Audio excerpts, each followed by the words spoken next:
Boa, muito boa! Adriano Bertin por aqui iniciando mais um vídeo para o Golazzo, o canal que é fonte de cálcio. Ainda desfrutando aí dessa pausa nos campeonatos de toda a Europa e, claro, o nosso campeonato italiano Série A e Série B também congelados aí para a data FIFA, a gente vem falar exatamente desses jogos que estão acontecendo nessas datas FIFA que para a Europa se transformou na realização da UEFA Nations League, um torneio que não vale muita coisa, vale aí o seu troféu, às vezes dá uma vaguinha ali num playoff para ir para alguma Eurocopa, para uma Copa do Mundo, enfim, tem esse torneio aí que está acontecendo, está na fase de grupos agora, depois vai ter a semifinal e a final, enfim, estamos vivendo a fase de grupos, seleção italiana em campo, já tinha vencido aí a França e Israel e agora pegou a Bélgica, faltava só essa seleção, esse país para concluir o turno dessa fase de grupos da UEFA Nations League, a Itália jogou em solo italiano para continuar na liderança. Ela até continuou, mas com um empate aí que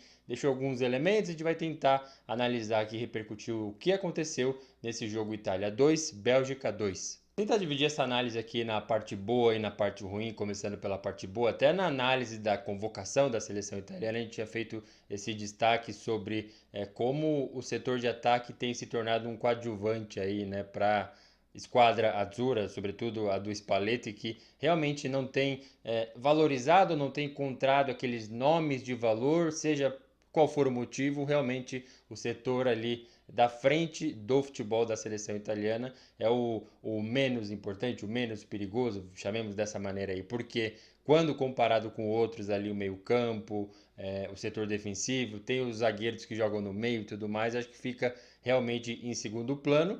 Inicialmente era uma crítica, mas agora tem se tornado cada vez mais assim a grande virtude dessa seleção do Spalletti, porque voltou a funcionar, né? Acho que é a parte boa desse jogo da seleção italiana aí, que foi quando estava em condições normais ali, assim, dominou e era para ser um massacre completo contra a seleção da Bélgica.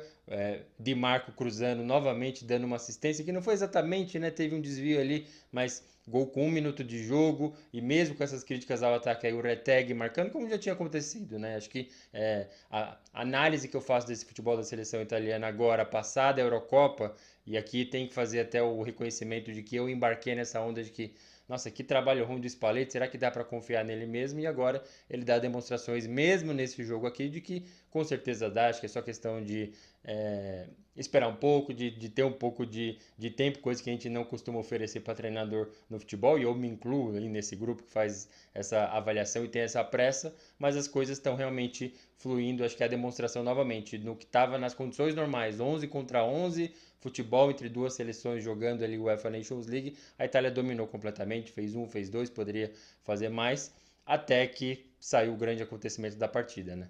Porque beleza, o setor defensivo funciona muito bem, o setor de meio campo melhor ainda, joga nesse esquema povoando muito o meio campo, um alas correndo muito ali nas laterais, liberdade para chegar dando assistência, batendo pro gol e tudo mais.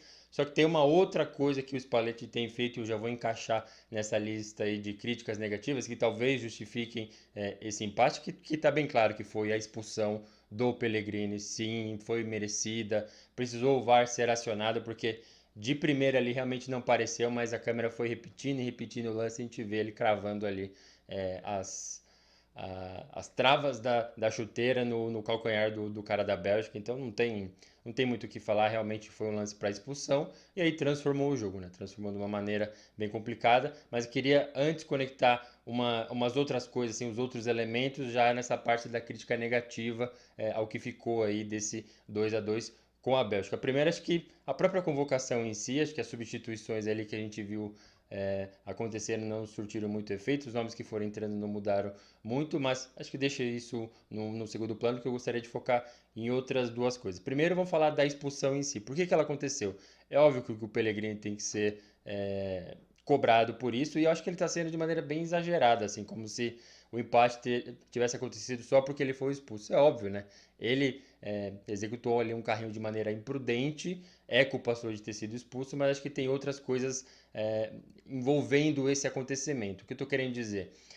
Uma das coisas que o Spalletti tentava fazer no Napoli funcionava muito bem e na Itália não funcionou nem na época do Mancini, e com ele parece ser o calcanhar de Aquiles aí, esse famoso dinizismo aí que a gente se habituou a chamar esse movimento de tentar sair jogando a quase qualquer custa. E quando eu falo quase qualquer custa, eu passei a elogiar muito quando eu vejo um time tentando fazer essa saída de bola inteligente, que eu não tenho nada contra, eu acho que coisas que inovam no futebol são muito positivas, mas que quando chega aquela situação de que realmente não tem o que fazer, é estourar a bola. Acho que assim, é o básico do futebol, mas com certeza, e mesmo sem assistir treinamento, isso com certeza está sendo passado para jogadores, de que não tenham medo de perder essa bola. A gente vai sair jogando a qualquer custo. Ainda que tenha que cometer um erro, vai tomar um gol, não vai causar alguma situação, não tenham receio. Façam isso, é para sair jogando. E foi exatamente o que aconteceu nesse lance do Pellegrini.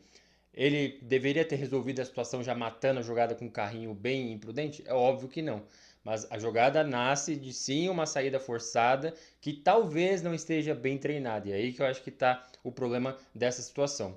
Quando você tenta executar essa ação com times de futebol, eu acho mais provável que aconteça, ainda que você não tenha os bons elementos ali que sejam capazes de dominar a bola e tocar numa sincronia quase perfeita. E por quê? Porque você tem tempo para se dedicar a esse treinamento à exaustão. Os caras quase dormem juntos, se alimentam junto, passam o dia inteiro junto, então eles estão treinando e sabem muito bem, esse aqui sempre pesa com a perna esquerda para sair com a perna direita, então eu vou jogar a bola mais para cá quando eu, zagueiro, estiver apertado e ele vai sair assim. Então, acho que essa sintonia é mais fácil de acontecer num time de futebol, por mais que a qualidade não seja o mesmo de uma seleção. Porque tem qualidade na seleção italiana, foi exatamente o que eu falei, de elogiar realmente o setor defensivo, a conexão com o meio-campo, mas tem hora que isso não vai funcionar, e sobretudo na seleção. E por quê? Porque normalmente não há tempo para treinar. Por mais que os caras se conheçam, falem ali a mesma língua literalmente, um tá jogando na Inter, o outro tá jogando na Roma, o outro tá jogando no Arsenal.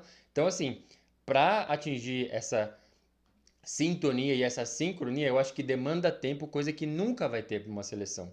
Nunca vai ter. Então, eu acho que eu não sou contra essa saída nem mesmo para seleções, mas tem que calibrar muito bem esse momento do estouro, de não vai dar, realmente não vai rolar sair dessa maneira, a gente vai ter que estourar. E parece que está faltando essa calibragem aí na tolerância de vamos tentar sair jogando ou não vamos tentar sair jogando. Só adicionando mais uma crítica aqui a essa questão, que o sistema de jogo, acho que o Spalletti, depois de sofrer muito na Euro, até correr certo risco de demissão, acho que a coisa está fluindo, mas eu acho que ali na escalação, estou tentando lembrar exatamente, mas ficou o Retegui e o Pellegrini, né? Então ele perdeu um atacante expulso, ele não precisou mexer em nada. É óbvio, jogar com um a menos é um desastre. Embora tenha tido treinadores aí já dando coletiva falando, eles tiveram um a menos, então foi um benefício para eles para poder jogar atrás, assim, balela, né?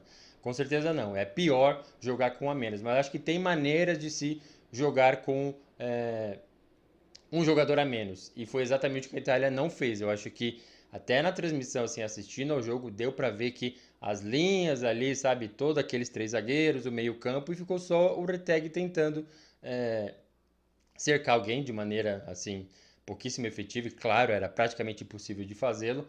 Mas assim, será que, beleza, estamos com um a menos aqui, não vale a pena abrir mão desse elemento para tentar alguma coisa diferente? Porque sim, não é exagero nenhum, e eu acho que vocês concordam que a Itália correu risco sim de tomar uma virada histórica aí jogando em casa, depois de abrir 2-0 com tamanha facilidade, depois tomar o primeiro gol da Bélgica também foi um golaço, estava quase esquecendo de falar, jogada ensaiada, muito bem ensaiada, depois o descanteio, e enfim, teve checagem para ver se não tinha pênalti para a Bélgica também, então acho que teve essas lições aí, para mim fica muito essa questão do vamos dar uma calibrada nesse sair jogando a qualquer custo e mexer nesse esquema que funciona muito bem, mérito total do Spalletti, acho que tem que ser mantido, convoca pouco atacante mesmo e segue dessa maneira, tá fluindo muito bem, mas tem que ter essa questão de adaptação, mesmo sem ter essas posições no banco, talvez assim mexer alguma coisa, porque foi mantido o esquema e a Itália sofreu bastante e novamente por pouco não saiu com a derrota.